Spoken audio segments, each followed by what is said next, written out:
Hey guys, what's going on? Brandon Vitro here, and in this video we're talking about the investing app M1 Finance. And this is actually my favorite investing app out there. So I'm going to teach you guys how to set it up and what a few of the different things mean, because I realize it can be a little overwhelming. And M1 Finance is kind of a more advanced platform, but it is pretty simplified. So I'm going to teach you guys some stuff, and once you realize a few things, I think it'll be pretty simple and you'll be able to figure it out. The good thing about this app is you can set up automatic investing. So it automatically just takes a little bit of money out of your bank account, and over time you're able to build up a really good savings and investing portfolio. So first of all, I do just want to say that I'm not a financial advisor, and so this is not financial advice.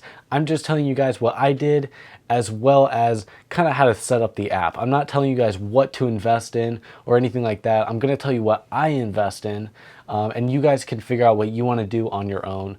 Okay guys, so the first thing you need to do is smash that like button. The actual first thing you do need to do is get an M1 Finance account. So if you don't already have an account, use the link in the description and you'll get a free $10 when you start investing. If you already have an account, that's great. And so you're gonna jump forward a couple of steps. So when you're starting your account, you're gonna have to answer a few security questions. You're gonna have to enter some information.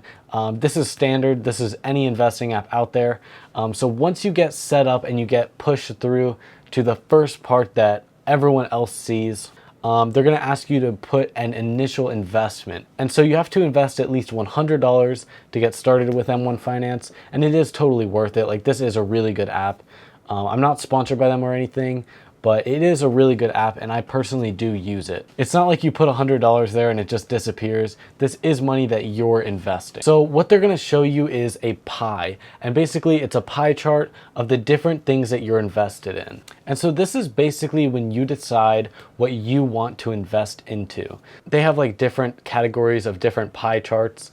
And so some of them are made by their experts and some of them are made by different people. And so for me, I decided to make my own, and I decided to make it like what I personally want to put in my own pie chart. So if you don't know anything about investing, a good option would be use one of their pie charts that they already have created for you. Let's say you're like 20 years old and you're thinking, okay, I'll probably want to retire around 2060. They have a pie chart for 2060, and its goal is to grow as much as they possibly can, and then closer to 2060 they sell a lot of the stocks and they start buying bonds, so it's a lot safer. So you've already grown all your money and now it's safer. They have different options like this, but if you want to make your own personal pie chart, you can do that as well in the app. So for me, I personally went with a lot of the Vanguard ETFs. Basically what this means is it's a bunch of different stocks, and basically I'm giving my money to Vanguard, and a bunch of other people are also investing in these Vanguard ETFs. So everyone's money is being pushed into these Vanguard ETFs, and then Vanguard is using all this money to buy a huge amount of stocks. And so each person owns a tiny fraction of each stock. As an investor, you get a tiny piece of a bunch of different stocks, and this is a lot of times viewed as a lot safer. Let's say you invest in a Vanguard ETF, so you own a tiny fraction of a bunch of stocks, versus you get a Robinhood account and you buy 5 different stocks. So let's say one of your 5 different stocks tanks in Robinhood. So that stock does terrible. That's probably going to put a hurting on your wallet. Even if that stock is in the Vanguard ETF and that stock tanks, there's still like 500 other stocks in that Vanguard ETF. And those stocks could all do really well. And so in an incident where one stock isn't doing so well, you're usually still going to be fine because there's so many different stocks that you're also owning. And another reason I decided to go with the Vanguard ETFs is because over time they've proven to be extremely reliable, as well as one of the best options to go with. This is what my current pie chart looks like, and I have, in order of greatest to least, 40% of my pie chart is made of Vanguard Total Stock Market ETF. 35% is made of the Vanguard S&P 500 ETF, and then 10% is the Vanguard Growth ETF. So those first 3 things make up 85% of my pie chart. So whenever I put money into M1 Finance, 85% of it is going to those first 3 things. And then the other ones are kind of things that I might change over time and mess around with. But the first 3 are things that I'm probably going to keep for like 30 to 50 years. And the first two ETFs were the most important to me because they make up like 75% of my chart. And the reason I decided to let them make up so much of my investments is because historically, those two have done extremely well. The Vanguard Total Stock Market ETF is a collection of all the different stocks in the US. And over the last 10 years, on average, it's gone up 14%, which is incredible.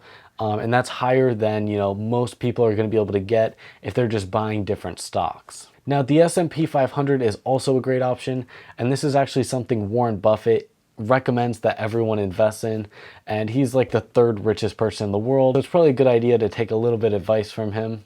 And this Vanguard index fund, the S&P 500 one, has done on average 14% as well. So that's the reason I'm sticking with those two as my two main ones, because they've done so well over time.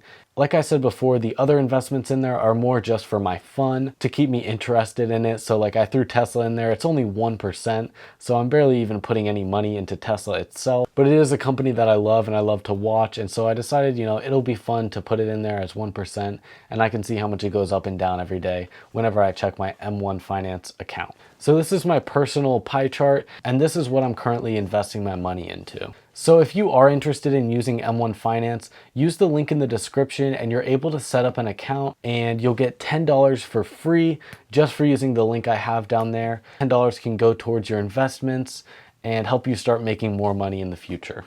And with M1 Finance, I recommend that you set up the auto invest feature as well as automatic payments. Go over to deposit, and when you say you're going to enter some money, you can say set up on a schedule. You can do it like weekly or monthly. I do it every single week. I put $200 in there, and then you can set like what day. So I set it every Monday.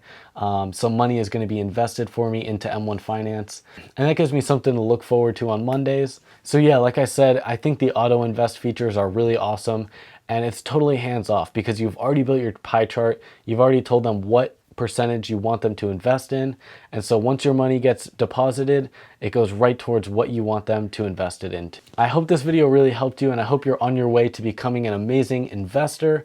And if you enjoyed this video, please hit that thumbs up. It really helps me out.